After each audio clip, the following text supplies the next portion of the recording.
Port de Cartago, any 350.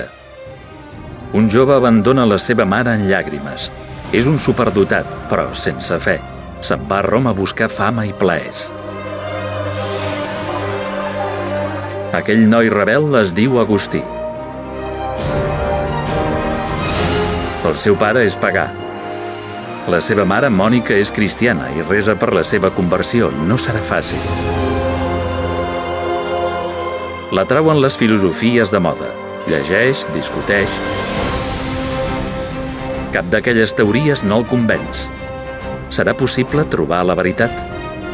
Ell ho dubta.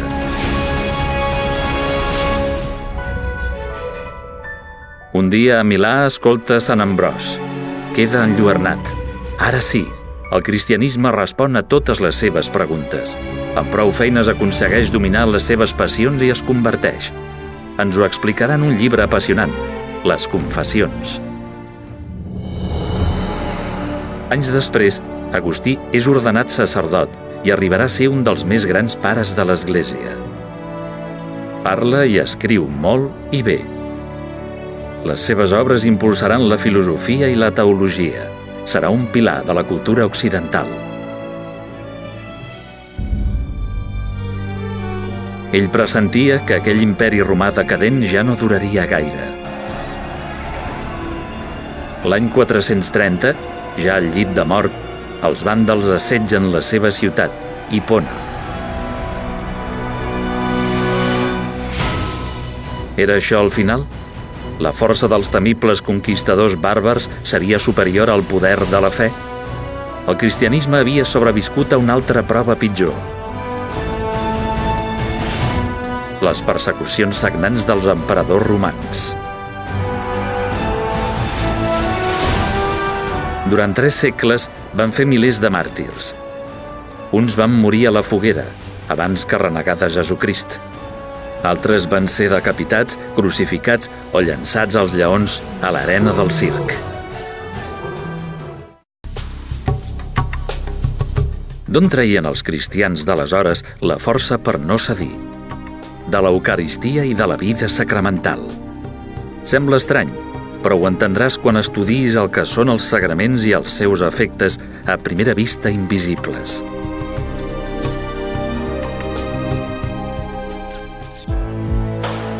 I per què no van respondre amb la violència contra els seus perseguidors? Ho havien de fer si el seu mestre havia mort a la creu perdonant? Ell és un Déu d'amor, no d'odi. Els cristians es van multiplicar per la natalitat, sí, però també per l'apostolat de la paraula i de l'exemple. Tenien una ajuda molt poderosa, la fe i la gràcia de Déu.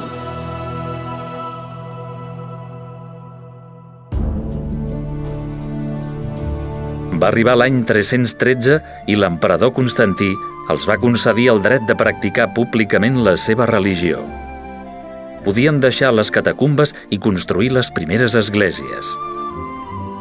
Com va passar això? Hi va haver una gran batalla abans? Val la pena llegir aquesta part de la història.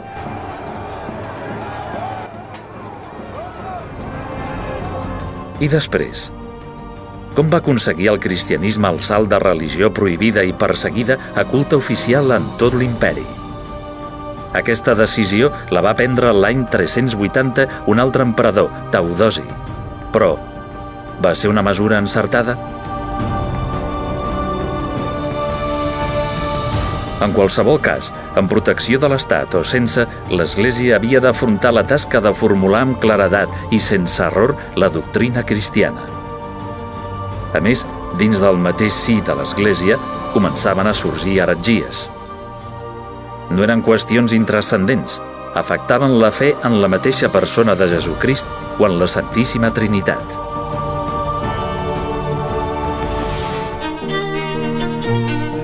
Els primers concilis van anar definint els dogmes, és a dir, les principals veritats de la fe. Pensa, podria haver-se mantingut la unitat de l'Església Universal sense la unitat de la fe?